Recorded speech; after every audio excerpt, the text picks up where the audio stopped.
আজকের বাস্তবতা হচ্ছে ফ্যামিলি কার্ড আর স্বপ্ন নয়, ফ্যামিলি কার্ড বাস্তব। দরিদ্র নিম্নবিত্ত মানুষগুলো আজকে আনন্দে উৎপীড়িত। আজ এই ফ্যামিলি কার্ড সারা বাংলাদেশে সকল পরিবার পাবে ইনশাআল্লাহ। এবং এই কার্ডের জন্য কোনো ধরনের আর্থিক কোনো সংশ্লেষ নেই, অর্থাৎ কোনো টাকা পয়সা কাউকে দিতে হবে না, কোনো তদবিরও করতে হবে না।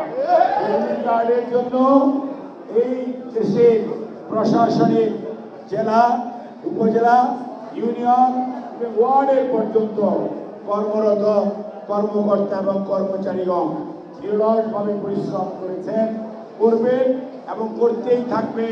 ফ্যামিলি কার্ড ফ্যামিলি ডোর করায়, অর্থাৎ বাড়িতে বাড়িতে যাবে। ফ্যামিলি কার্ড আনার জন্য কোনো অফিসে ধর্ণা দিতে হবে না। আর এর সুবিধাভোগী বা উপকারভোগীরা সরাসরি তার সে মোবাইল অ্যাকাউন্টই বলেন আর ব্যাংক অ্যাকাউন্টই বলেন, সেখানে তার সুবিধা পৌঁছে যাবে। যারা ধর্ম নিয়ে কথা বলে, যারা মানুষকে ধর্ম বা নৈতিক শিক্ষা দেয়, তাদের প্রতিও আমাদের নির্বাচন অধিকার ধীরে ধীরে বাস্তবায়িত হতে যাচ্ছে।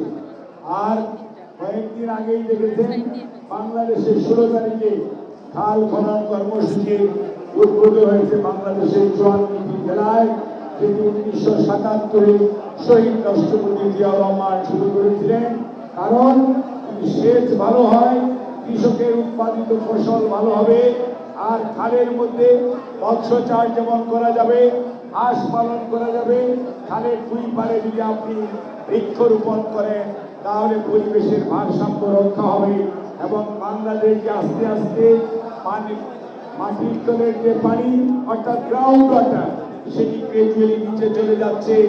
আর আমাদের দেশ এই ফরাক্কা বাদ দিয়ে মরুভূমিতে পরিণত করার যে ষড়যন্ত্র, সেটি যদি রুখে দিতে হয়, তাহলে খাল খনন, পুনর্খনন এবং বৃক্ষায়ন এর মাধ্যমে পরিবেশকে রক্ষা করতে হবে।